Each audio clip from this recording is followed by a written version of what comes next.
আসসালামু আলাইকুম ভাইয়া, কেমন আছেন? আশা করি ভালো আছেন। আমি শাহিদা, আলহামদুলিল্লাহ ভালো আছি। আপনি কি লিখেছেন? আমার মাথা মাথা মারা গেছে, এগুলো কি সেরেছি?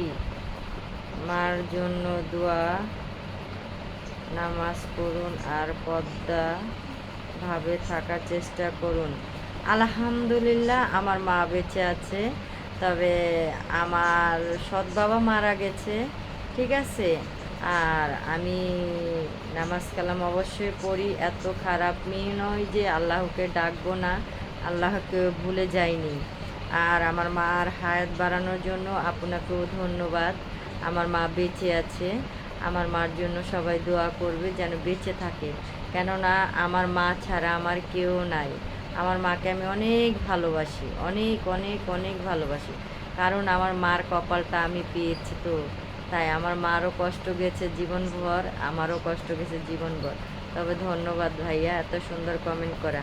আমি পর্দাভাবেই চলাফেরা করি, আর আমি এত খারাপ মেয়ে নই যে তুমি আমাকে এই কমেন্টটা করলে আমার মনটা খারাপ হয়ে গেল। তারপরেও এটা ঠিক আছে, তুমি আমাকে ভালো একটা সাজেশন দিয়েছো। হ্যাঁ ভাইয়া, আমি নামাজ কালামও করি, টিকটকও করি, হাসি আনন্দও করি। কে কি বললো আমাকে মন খারাপ করি না, তোমার কথা আমার মনে থাকবে। আমার মার জন্য আমি সব সময় বেশি বেশি দোয়া করি, কেন আমার মা চলে গেলে আমার পাশে কেউ থাকবে না। আমার মার দোয়া আমার পাশে আছে বলেই আমি এত ধৈর্যশীল। আমার জীবনে এত দুঃখ ঝড় তুফান যায়, ওটা আমি কখনোই মনে করি না, কারণ আমার মার দোয়া আছে তাই। আর আমার মার জন্য সবাই দোয়া করবে। আমার মা খুব অসহায়, খুবই অসহায়। তার বাবা মা নাই, তার ভাই বোন নাই, কেউ নাই।